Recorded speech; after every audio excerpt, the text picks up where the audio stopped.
Ayan. Okay, sige po. Ayan, so good afternoon po sa ating lahat. At alam kong holiday ngayong Friday, February 25, 2022. Heads a day for today. Pero kahit na walang pasok ngayon, ay tuloy-tuloy pa rin ang ating Itulay or DepEd Itulay online tutorial for grade 6 mathematics. So again, this is your tutor, your math Bay, Tutor Andre.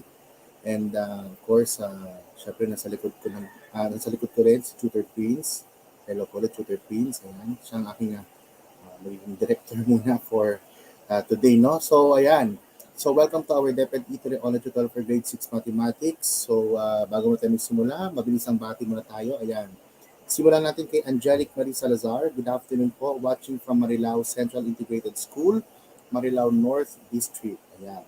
Kay Kevin Martin Baluntap, good afternoon po. Watching from Sorsogon East Central School, Sorsogon City, Grade 6, SSES Advisor, Ma'am Jessica Ramiscal. Ayan. Kay Enrico Dalupan, good afternoon po. Tutor Prince and Tutor Andre. Ayan. Kay Liana Jean Viagoot, ayan. Good afternoon po. Liana Jean Viagoot, Grade 6, watching from Malasin Elementary School, SDO City of Ilagan, Isabela. Wow. Okay, of course, itong ating suking soulmate, si Arian May Zacarias. Good afternoon po. Watching from Sorsogon East Central School, grade 6 SPJ. Ayan. And yan, si Eliza Jane Atrihino. Good afternoon po. Grade 6 pupil watching from Malasin East Elementary School, SDO City of Ilagan, Isabela, Region 2. Advisor si Ma'am Joanne M. Darby. Ayan. And siguro panghuli na lamang to, no? Si Gerald R.V. Dula Cantor. Happy learning, everyone. Ayan, so kanyang advisor si Ma'am Sunny Bicarme Rarama, Principal Sir Rodelio Domingo Ganyo from San Pedro Villa Concepcion Elementary School, Roas East District, SDO Isabela. Wow, okay, so ayan, so good afternoon ulit sa ating lahat. So muli, sisimulan na natin ang ating lesson for today for Math 6 Quarter 3, Week number 2. Okay, sige po. Ayan, so again, abangan nyo ulit kami ni Tutor Prince every Friday from 1 o'clock to 1:40 p.m. Via our DepEd EdTech Unit, DepEd Tayo, DepEd Philippines, and DepEd TV, Facebook, and YouTube pages. So maraming salamat po sa inyo. Okay, so bago mo natin simulan nating lesson, so hayaan nyo munang i-discuss ko ang ating homework for nung last week, no? So again, ang lesson natin noon ay all about space figures, no? So ayan yung ating homework na sinagutan ng ating mga solvemates last week. So base sa pagkakabilang ko, if I'm not mistaken, we have 23 solvemates. So marami-rami na tayong mga solvemates na nag-solve ng ating homework last week. So check lang natin. So mabilisan lang. So sa ating given, we have the pentagonal prism. So, ang pentagonal prism, so we have 7 faces, of course. Yung dalawang pentagons sa taas and baba. Then, yung ating 5 na rectangles. So, you have 5 lateral faces. So, 2 plus 5 is 7. Then, we have the number of vertices. We have 10. Of course, yung 10 na yun ay bumubuo dun sa 5 vertices ng pentagon. And since dalawa yung pentagon, so we have 5 times is 10.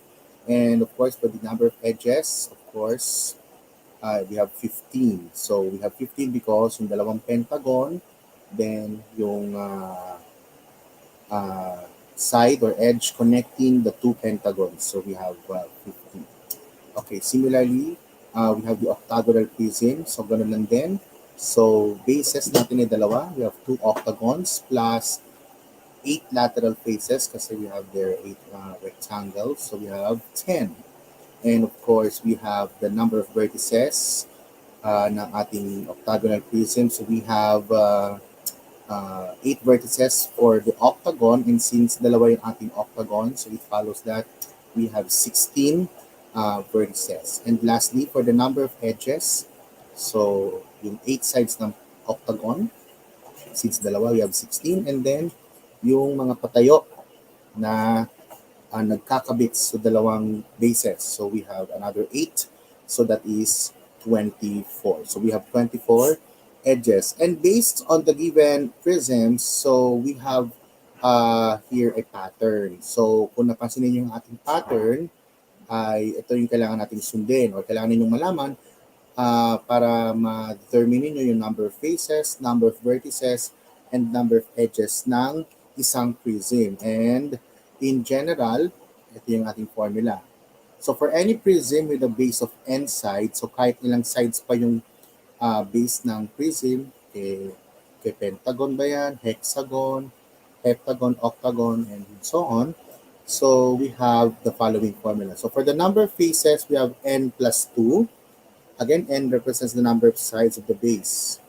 Then the number of vertices is determined by 2n or 2 times n. You simply multiply the number of sides by 2. And for the number of edges, we have 3 times n or 3n. Okay. So that's the pattern for the prism. Prism's faces, vertices, and edges. Now, let's go to the next pentagonal pyramid. So we have the pyramid. So as you can see, to determine the number of faces, again, we add the bases and the lateral faces. So we have 6. Bakit 6? Kasi we have the base pentagon. So, and then you have the triangles formed from each side of the pentagon. So we have 5 triangles or 5 lateral faces. So we have now 1 plus 5, and that is 6. And next we have vertices. We have 6 then. Why? Because we have there the 5 vertices of the pentagon. And of course, yung isang additional vertex ay yung mismong nasa tuktok ng pyramid o yung tinatawag natin na apex. So we have 5 plus 1, which is 6. And lastly, for the number of edges, we have 10. So bakit 10 yung number of edges? Kasi we have the sides of the base pentagon. So we have 5 sides or 5 edges. And then yung sa bawat vertex, we have a line connecting to the apex or to the top of the pyramid. So we have another 5. So 5 plus 5 is 10. So all in all, we have 10 edges. Okay, now let's proceed to the next pyramid. So we have the hexagonal pyramid. So for the hexagonal pyramid, we have again bases. So we have a hexagonal base, and then we have formed 6 triangles. So that's 1 plus 6, and that is 7. And for the number of vertices, we have also 7 because, of course, yung vertices ng hexagon, that is 6.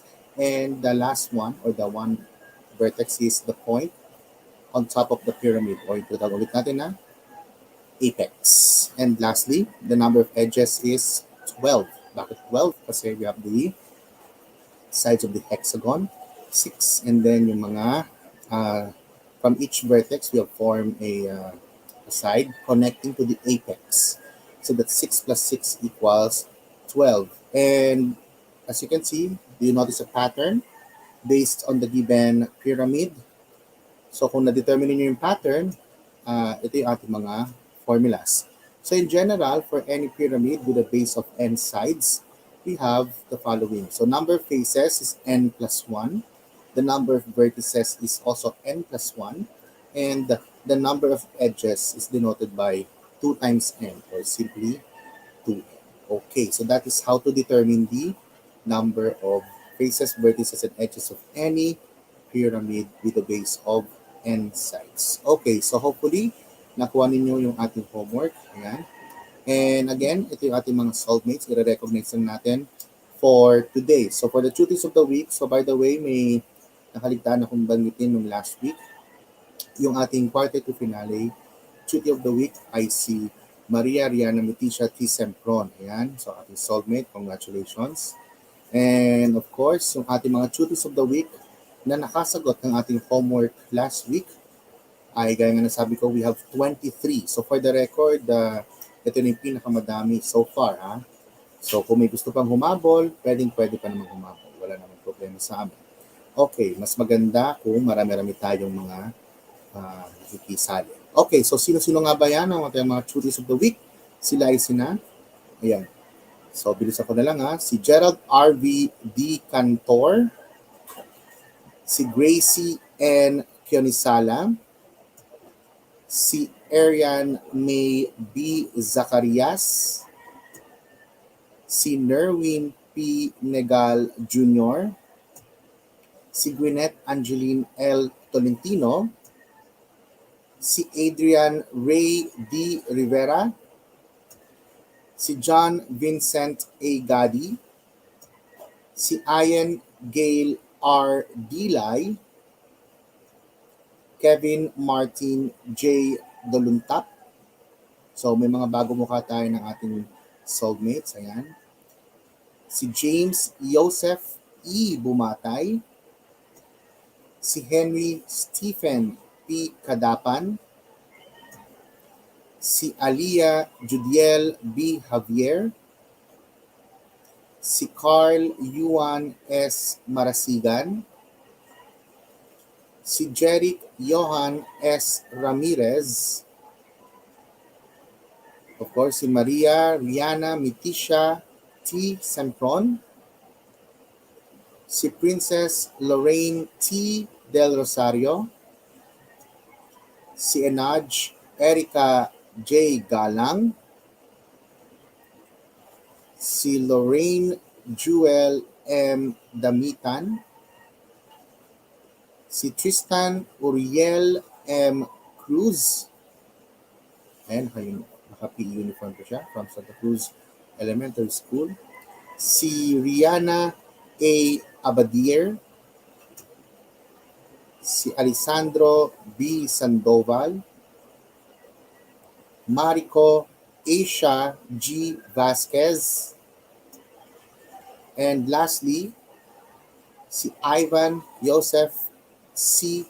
Faelnar. Ayan, so congratulations sa ating mga soulmates for quarter 3, week 1. So muli, mamaya-maya ng konti magbibigay ulit ako ng homework and sana ay mas marami pa kaming mga soulmates sa mga susunod na weeks. Okay, so atin nagsimulan ng ating lesson. For quarter 3, week 2, again, we have formulating the rule in finding the nth term using different strategies and differentiating expression from equation. Okay.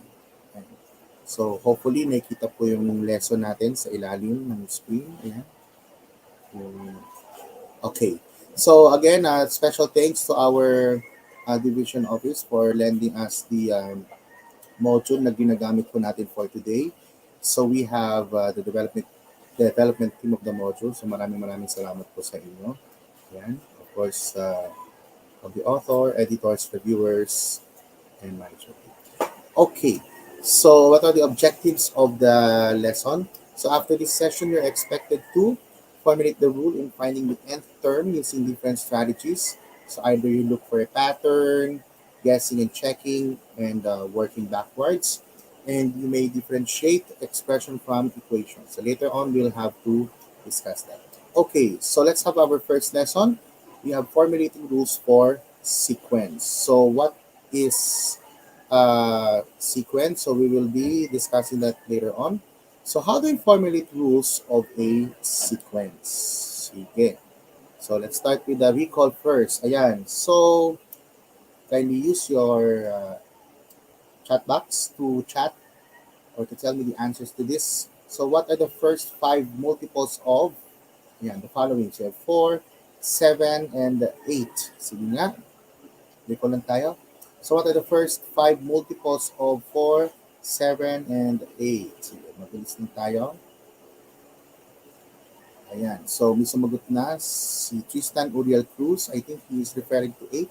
So you have 8, 12, the next multiples of, this is for 4 rather. 4, 8, 12, 16, 20, 24. So this is for 4, 8, 12, 16, and 20. The first 5. So when you say first 5, we start with the first number, 4. Ayan. Then followed by 8, 12, 16, and 20. Okay, next, we have, ayan, same answers to here. Ayan. Ayan. Shout out po. Ayan, kay Sir Renz Christian Pabico. Of course, sukin natin si Sir. Good afternoon po. Sir Renz. Ayan. And of course, sa ating mga students. Ayan, so number 2, may mga sumagot na din. Nakita ko una ay si Gerald RV Dula. So sa 7, we have 7, 14, 21, 28, and 35. Ayan, very good. So I think we'll go to the last para mabilisan tayo. So 8, can you give me the multiples of 8? Ayan, so nakita ko ay si Marico Asia Vasquez. So she gave 8, ayan, 16, 24, 32, and 40. Ayan. So, very good ang ating mga kids. Ayan. So, these are the first 5 multiples of 4, 7, and 8. Okay, let's proceed to the next. Here, we have what is the common difference of the following sequence? So, ano nga ba ang common difference ng mga sunod na sequence na yan? So, we have number 1, 3, 5, 7, 9, and 11, and 16, 19, 22, 25. And so very good din yung ibang mga kids. Nakita ko maraming sumagot sa ating chat box. Ayan. So usually ito yung ating mga soulmates, no? So again, pwede rin kayo sumagot sa ating chat box. Okay. So for number 1 ay nakita ko na, sagot ni na Kevin, Martin, Tristan, Gerald. So pare-pare sa sagot. So for number 1, the common difference is 2. That's correct. Very good. And for number 2, ayan, so nakita ko, nagsagot na din si Gerald, Kevin, and Gwyneth. So we have 3. Okay, very good. Tama ang inyong mga kasagutan. Ang gagaling na ating mga grade 6 ha. Okay, very good. Ang gagaling. Okay, sige. Now, let's look at the following sequences. Ayan. So for instance, you are given the following sequences. So we have there 3, 6, 9, 12, we have 2, 5, 8, 11, 1, 4, 9, 16, and so on. The question is, what rules can you formulate to find the nth term of each sequence? So, syempre by inspection, alam natin na yan yung event sequence. No? So, alam nyo na agad yung mga susunod na numbers. Paano kung tinanong kayo, what is the 100th term of that sequence? So syempre, pag tinanong na 100 term, so mahaba-haba pa yun. So, i-enumerate po pa lahat. So, actually, from that sequence, we will be able to formulate a rule. So, kailangan natin alamin kung ano yung nth term ng ating given sequences. Okay, sige. So, ano muna ang sequence? So, when you say sequence, ayan. So, a sequence is a set of numbers written in order by the application of a definite rule. So, may sinusunod tayo na rule. Ayan. And of course, each number in the sequence is called a term. Ayan. So, yung ibig sabihin ng sequence. So, it's somehow it's called a pattern, no? Or progression, kumbaga, no? So, however, we'll have the term sequence. Ayan. Wow, ang galing ni Gerald RV. So, meron siya sinulat dito. Ayan. Okay, sige. Yung sinabi ni Gerald RV, the nth term of an arithmetic sequence. Wow, very advanced si Gerald RV, ha? Kasi ito ay pinag-aaralan na sa grade 10. No? So actually, advanced na. Okay, sige. Now, let's have here the next one. The following certain patterns can help us formulate rules and continue a given sequence of numbers, figures, or to fill in the missing numbers or symbols. So, maraming mga different sequences. Pwedeng it consists of numbers, or pwedeng figures, or shapes, or symbols, and the like. No? So, depende sa given. Ayan, so let's consider our first example that we had.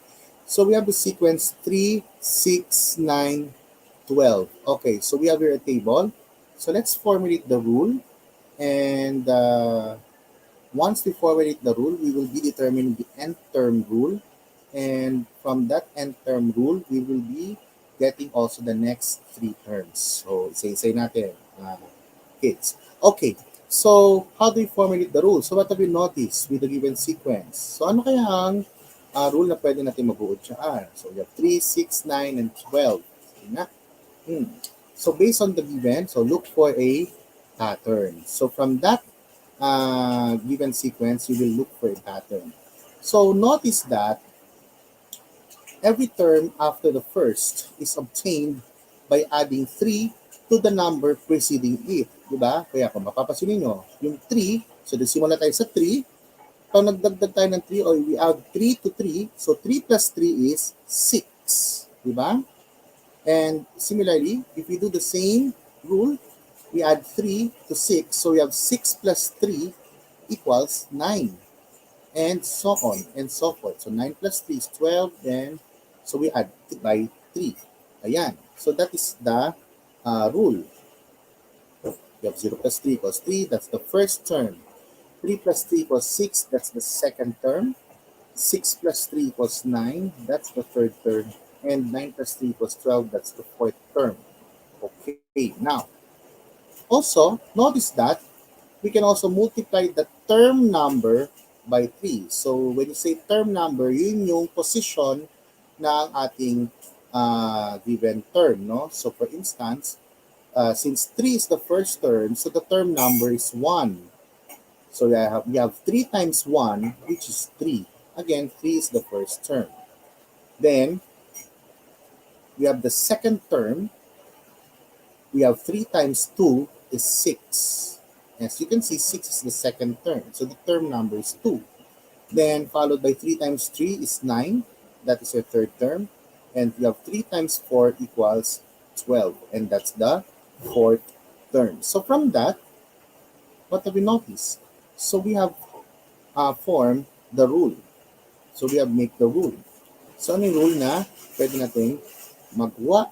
So the rule is we multiply the term number by 3, or in symbols that is represented by 3n, or 3 times n. So that is the nth term rule. So take note, we will use the variable n, or letter n. N represents the term number. Okay, and now from the given sequence, we will now determining the next 3 terms. So if we get the next 3 terms, so we will get the 5th, 6th, and 7th terms. So if we do that, by applying our nth term rule, 3n, or 3 times n, so that will become 3 times 5. So yan, so sulat natin. So 3 times 5 will be 15. So that's your 5th term. Then you have 3 times 6, that's 21, that's your 6th term. And you have 3 times 7, that will be 3 times 6 is 18, I stand corrected. And 3 times 7 is 21. So therefore, we have already the 3 terms, or the next 3 terms of the given sequence. So we have 15, 18, and 21. So the next 3 terms are 15, 18, and 21.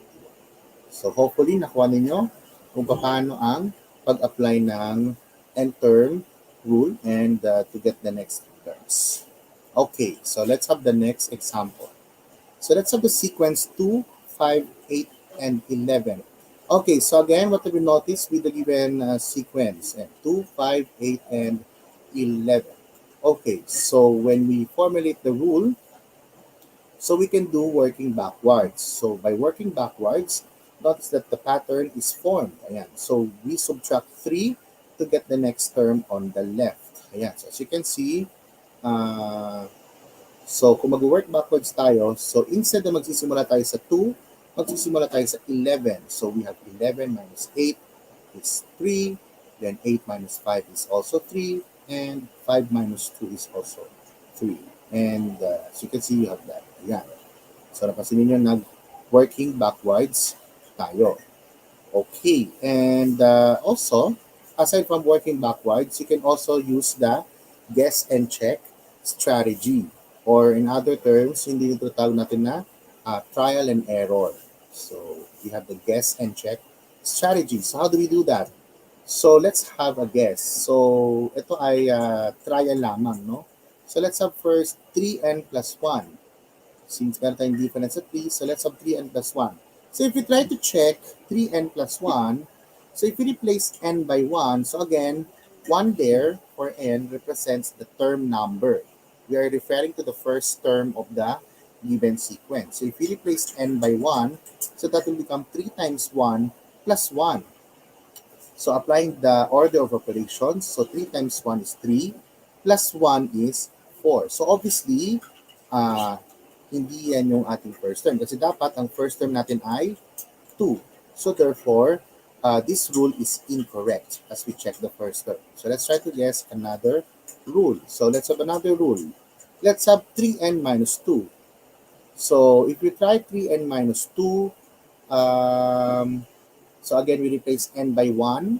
Our term number is 1, referring to the first term. So that is 3 times 1 minus 2. So 3 times 1 is 3. Then subtract by 2, that is 1. So notice that this is lower than the first term. And of course, hindi naman yun yung first term natin. So dapat 2. So let's try to guess another one.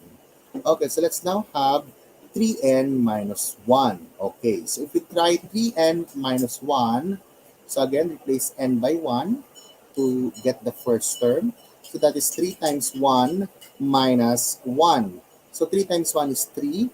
3 minus 1 is 2. So therefore, tumama na yung ating guess na 3n minus 1. So this rule is exact for the first term. Ngayon, ang kailangan na natin gawin is, ganun din ba ang mangyayari kapag kinuha natin ang second, third, and fourth term?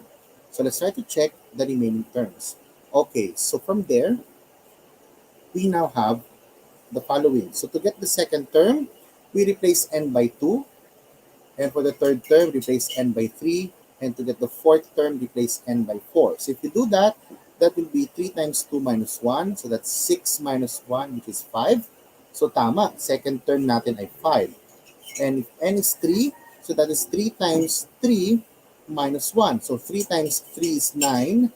Then subtract by 1, that's 8. So tama ulit, yung third term natin. And if we get the fourth term, so fourth term natin will be 3 times 4 minus 1. So 3 times 4 is 12, then minus 1 is 11. So therefore, 11 is the fourth term, which is also correct. So therefore, we can now say that 3n minus 1 is the rule that we are looking for. So this rule is correct.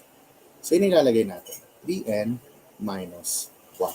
Okay, so from that nth term rule, so we will now be able to determine the next 3 terms. So ano nga ba yung next 3 terms niyan? So we have 2, 5, 8, 11. Of course, we will be following by 14, 17, and 20. So therefore, you have the next 3 terms. Okay. So hopefully, you are getting our lesson on how to formulate rules. Medyo challenging lang ito, pero somehow, kayang-kaya natin yung grade 6. Okay, let's have the last example there. Okay, so for here, we have the sequence 4, or 1, 4, 9, 16. Okay, so as you can see, 1, 4, 9, 16, ayan, so it's a different sequence. Why? If you look at the given sequence, ayan, so to find the rule, you may look for patterns, work backwards, and or guess and check strategy. So check natin kung pwede natin apply yan. Mga yan. Okay. So obviously, at first glance, mahirap kasi kung mapapansin ninyo, yung 1 naging 4, then yung 4 naging 9, yung 9 naging 16, no? So they have no common difference, no? Kasi 4 minus 1 is 3, 9 minus 4 is 5. So mahirap hanapan ng pattern at first. Or kung mapapansin ninyo, 1, pwede na dagdagan ng 4, nagdagdagan ng 3, so 1 plus 2 is 4. Then, yung 4, nagdagdagan ng 5, that's 9. Then, yung 9, nagdagdagan ng 7, is 16. So, meron kang plus 3, plus 5, plus 7. And, syempre, automatic, alam mo na yung next pattern dyan. So, that will be plus 9, plus 11, plus 13, and so on. Pero, somehow, there is a shortcut way of determining the rule there. So, ano napapansin niyo? So, you may try this. So you will be multiplying the counting number by itself or squaring counting numbers. So you're already familiar with squaring counting numbers. So that is, we multiply the number by itself. So paano yun? So as you can see, we have 1 times 1 equals 1. That's the first term. Then the second term, so the term number is 2. So you have 2 multiplied by itself. 2 times 2 is 4. Diba? So 2 times 2 is 4. Then also the third term, so we multiply 3 by itself. So 3 times 3 is 9. And similarly, for the fourth term, 4 times 4 is 16. So therefore, we have already formulate the rule. So that is we multiply the counting number by itself, or we just simply square the given counting numbers. So already, that is the first four terms of the given sequence. So therefore, from that rule, we can now have the nth term rule, and that is denoted by n squared. Ayan. So n squared. Okay, now let's determine the next three terms of the sequence. So as you can see, if we just simply square the next three counting numbers, so we have 5, 6, and 7, right? So ayan. So nakita ko, tama yung sagot nila. Enaj, Carl, and Lorraine. So the answer is 25, 36, and 49. So tama ang inyong mga sagot. So that is 5 times 5 is 25, 6 times 6 is 36, and 7 times 7 equals 49. So therefore, that's the correct answer. Okay, very good. Kids, ayan. Sige, isang mabilis lang tayo. Sige, exercise. So write the rule to find the nth term of the given sequence. Supply the next three terms after. Sige, kaya naman siguro to kahit 1 minute. Sige, tinan na natin. So can you give me the nth term rule for each and find the next three terms? Yeah.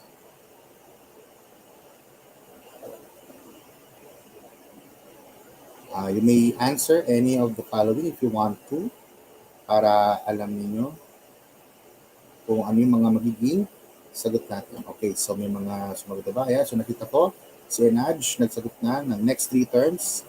So we have the first one, 5, 9, 13, 17. So the next three terms, tamang sagot ng Enaj, 21, 25, 29. Okay, so very good. So 21, 25, and 29. Ayan, very good. Okay, so the next one, ayan, so ang sinasagutan muna nila ay yung next three terms. Sige, kasi nga naman madali, no? Tama naman. So the next three terms for the second sequence, 6, 12, 18, 24. So that is 30, 36, and 42. So tama, very good. Okay, and then we have, of course, the next one. Ayan, sagot naman ni ang ganda din sagot ni A and Gail and the Phil. Tama.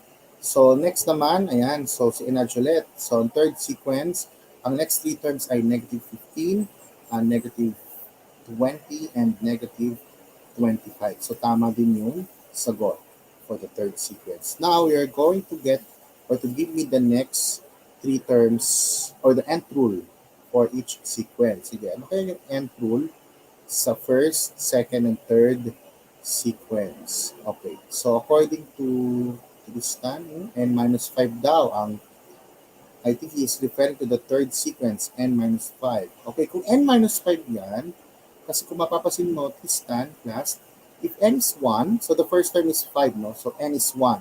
The term number is 1. So kung papalitan ko yung n ng 1, so that will be 1 minus 5. So 1 minus 5 is negative 4. So that is already incorrect, no? Okay, sige. So I think I'll just show you a technique on how to find the nth term rule. So this is only applied if the sequence has a common difference. So total may nagbanggit na din ng arithmetic sequence. So i-ano ko na rin. Pero ito ay pakapyaw lamang kasi for your information, pinag-aaralan kasi ito sa grade 10, no? So parang medyo mag-advance tayo ng konti. Okay, so i-apply lang natin ng common difference para malaman ang formula na to if the sequence has common difference. So technique lamang is you just simply get the nth term. So by having the first term, so yung first term natin, that will be subtracted by n minus 1 times the common difference. Okay. So let's have an example on the first one. So yung 5, 9, 13, 17. Okay, so paano natin hanapin ng nth term yan? So kailangan alamin muna natin kung may common difference. Ang tanong, may common difference ba ang first sequence? 5, 9, 13, 17. Meron o wala?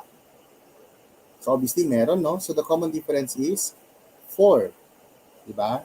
4 ang common difference nila. So since 4 ang common difference nila, so it follows that we will apply this formula. So paano yun? So if you apply that, first term, so the first term is 5. So then minus, this is plus, I stand corrected. First term plus n minus 1, so that's n minus 1 times, the common difference is 4, so times 4. So therefore, we apply the distributive property, so we multiply n minus 1 by 4. So that will become 5 plus n times 4 is 4n, then 4 times 1 here is 4, so we have minus 4. And if we combine 5 and negative 4, so 5 minus 4 is positive 1. So we have 4n plus 1. So tama ang sagot ni Tristan Uriel at ni Adrian at ni Lorraine. So 4n plus 1 is the nth term rule. Okay, very good. Tama ang inyong mga sagot. And nabanggit na rin ni Tristan Uriel, so obviously yung second sequence is easy because they are multiples of 6. So that will be 6n. Ayan. So 6n yung ating next nth term rule for the second sequence. And how about the third one? Sige nga, sino kaya ang makakakuha ng nth term rule for the third sequence? So we have 5, 0, negative 5, and negative 10. So check lang natin. Meron bang common difference ang sequence na yan? So let's see. So para malaman ang common difference, subtract natin ang second term sa first term. So 0 minus 5, kasi we will work backwards, remember, di ba? Sabi ko kanina. So 0 minus 5 is negative 5. Then negative 5 minus 0 is also negative 5. And negative 10 minus negative 5 is also negative 5. So therefore, our common difference is negative 5. So if we apply that formula, so that will become, so the first term is 5. So 5 plus n minus 1, then multiplied by negative 5. Since your common difference is negative 5.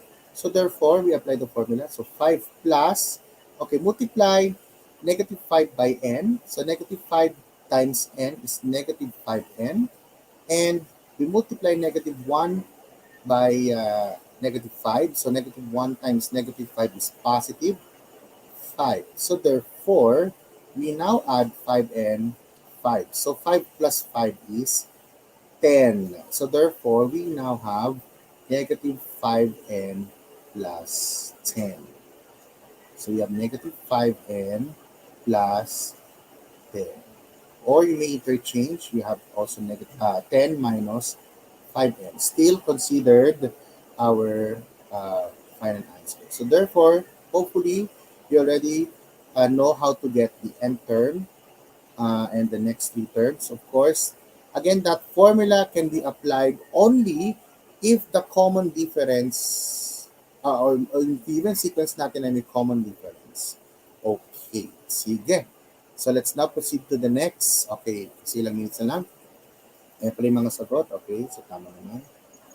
Okay, sige, let's go to lesson 2, differentiating expression from equation. Okay, so how do you differentiate expression from equation? Okay, ayan. So observe the given data in the box. Ayan, so we have box A and box B. So what is the difference between the two? O sige nga, anong napapansin nyo sa box A and box B? So which do you think there is an expression and which is an equation? So alin dyan ang equation at alin dyan yung expression? Sige nga, check nyo nga. Ano kaya ang sagot? Okay, ayan, may nauna na. So sabi ni Enaj and Tristan, ang letter A daw ay expression and letter B is equation. Okay, very good. Ayan. So ano nga pa pinagkaiba ng equation sa expression? Okay, so simulan natin sa expression. So when you say expression, it is a combination of numbers and variables combined by mathematical operations or symbols. So, ayan. So, you can see, mayroon ng combination ng numbers and variables. Tapos, sinaluan pa siya ng mathematical operations. So, ano-ano nga ba yung mga examples niyan? Ayan. So, as you can see, we have different examples for expressions. We have there 2n minus 6. Ayan, mapapasin niyo may variable n and numbers there. And also, we have 8 plus 7. Ayan, expression din yan. 10 plus 3 times 4. Ayan. 8y minus 5. 20 divided by 5 times 12. And 2b times 9. Okay, next. Ayan, ano naman daw ang equation? So when you say equation, it is a mathematical sentence formed by placing an equal sign between two expressions. So tama ang observation. Ayan, sabi ni Tristan, Uriel, kapag the equation ay may equal sign. So actually, tamang observation din. Ganun din sabi ni Ivan Joseph and Lorraine Jewel. Kapag equation may equal sign. So obvious na obvious. Kaya nga equation. So from the word equal, no? So may equality of two expressions. So yung dalawang expressions ay parehas. So example, ayan, 2n minus 6 equals 4, 45 plus 5 is 50, 2 plus quantity 2 times 5 equals 12, 3y equals 15, 5 squared equals 25, and 10 plus 7 minus 2 times 3 equals 11. Okay, so madali nyo na pala intindihin eh. Sige, isang mabilis na exercise lang tayo. Ayan, i-chat nyo na lahat ng answer sa 1 to 10. Isang mabilis lang na drill. Ayan. So, you identify whether the given is an equation or expression. Sige, 1 to 10. Paki-type in yung mga sagot ninyo. Ayan. So, check natin. Ano kaya dyan ang mga equation at expression? O pwede nyo nang i-generalize. So, kunwari, ilista nyo na lahat ng number, equation number ganito, and expression number. Isahan ng sagot para mabilis lang tayo. Sige. Pwede nyo na lang sabihin na the equation are numbers, ganon. Then expression numbers, ganon. Para mabilis lang. Ayan. So nakita ko may sumagot sa number 1. Number 1 daw, expression, correct? EX, okay? Very good. Ang ating mga grade 6 students ay very good at very active. No? Ayan, si Gerald, ayan, si Adrian, ayan, sabi ni Tristan, ang bilis ni Tristan okay, sige, check natin. Number 1 daw, expression, correct. Number 2, equation, correct. Number 3, equation, correct. Number 4, expression, correct. Number 5, equation, correct. Number 6, expression, correct. Number 7, equation, correct. Number 8, expression, correct. Number 9, equation is correct. And number 10, equation is correct. Okay, very good. So, Alin, kakuha na lahat ng tamang sagot. So, again, para mabilis matandaan, kapag equation may mga equal sign. Ayan.